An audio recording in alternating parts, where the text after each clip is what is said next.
After you said today that the Iran war may be ending soon, the stock market closed much higher. Do you have thoughts on that? And also, a judge just ordered you to stop construction of the ballroom. Are you planning to stop? Well, we'll appeal that, but it's not. I don't know. It's basically. I mean, I wrote a part of his opinion, but basically he's saying I need congressional approval, and he's so wrong.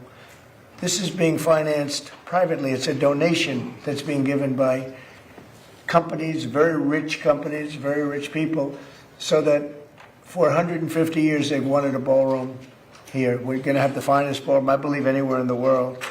And he said we need congressional approval. Well, they don't get congressional approval from the White House when they do things. They don't, especially when you don't. We didn't ask for any tax money. We have no taxes. This is taxpayer free. We have no taxpayer putting up 10 cents.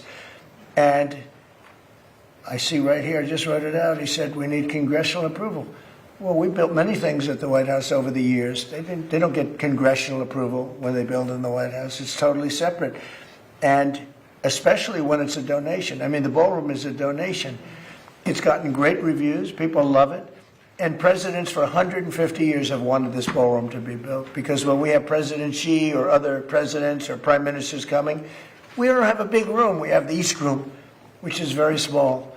And he said we need congressional approval. He also said, but this is positive for us, I'm allowed, that meaning we are allowed to continue building as necessary to, let's see, what is that? To cover the safety and security of the White House and its grounds. So it says here very carefully, the safety and security have to be protected of the White House grounds. Well, that's what we're doing, because everything's bulletproof glass, et cetera, including the ballroom.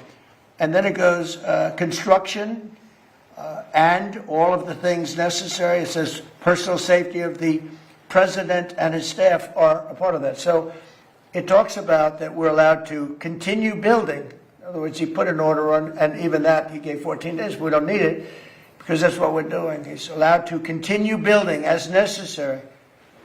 And when it talks about the safety and security of the White House and its grounds. So just so you know, I wrote some of the thing down. We have a drone-proof roof, and it talks about the president and his staff. Well, we don't have a lot of bulletproof glass. The White House was built a long time ago.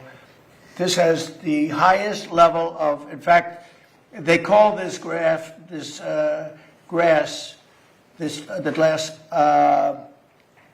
it's bulletproof and it's ballistic proof. It's very thick. It's like that. And it's going 45 feet high, and every window is covered, every door is covered. The roof is drone-proof. We have secure air handling systems. You know, bad things happen in the air if you have bad people. We have bio-defense all over. We have secure telecommunications and communications all over. We have bomb shelters that we're building. We have a hospital and very major medical facilities that we're building. We have all of these things. So that's called, I'm allowed to continue building as necessary. So think of that, for the safety of the president. So we have all these things. So on that, we're okay. Where he's totally wrong, and he made, you know, a statement, that's fine. But I'll give you an example. You have right here $300 to $400 million, depending on finishes. If I use very expensive marble, if I use very expensive wall coatings, if I could bring it up to 400. Otherwise, we're right now ahead of schedule, we're under budget. But depending on finishes, from $300 to $400 million are being given by great people, people that you all know. Rich people, rich companies, big companies. They wanted to see this built because every president, literally for 150 years, has needed a space like this.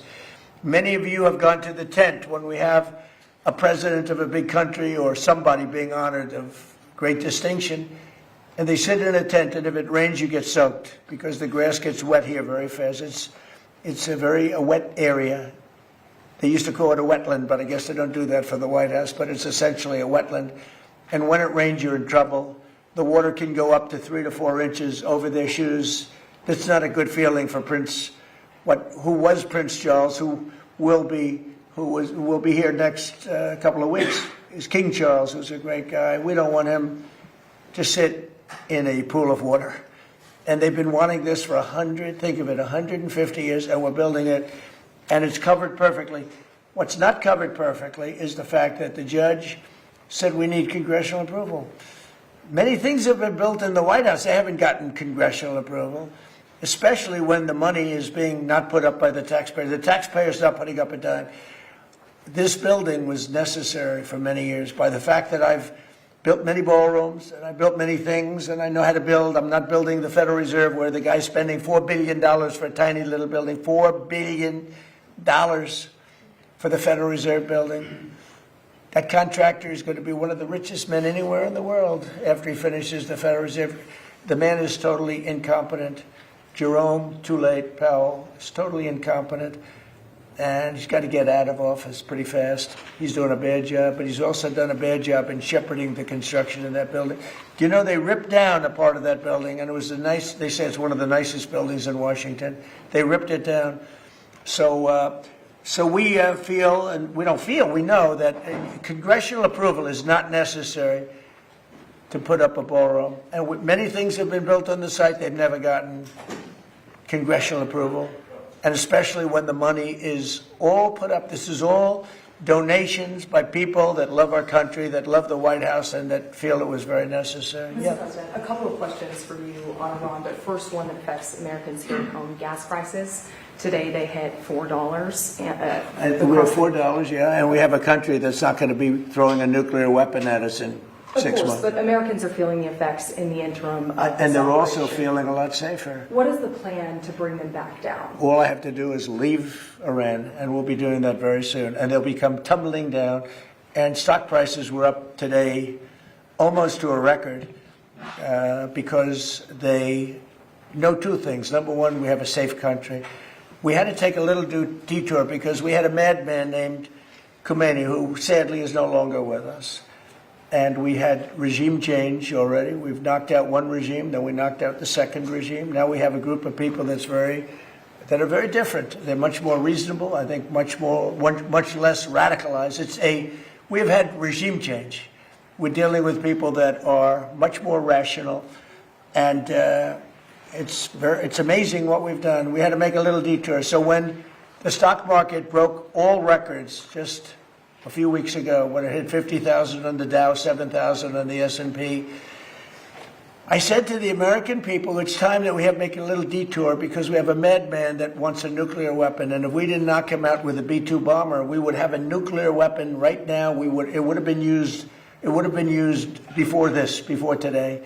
And you may not be standing there asking that question, okay?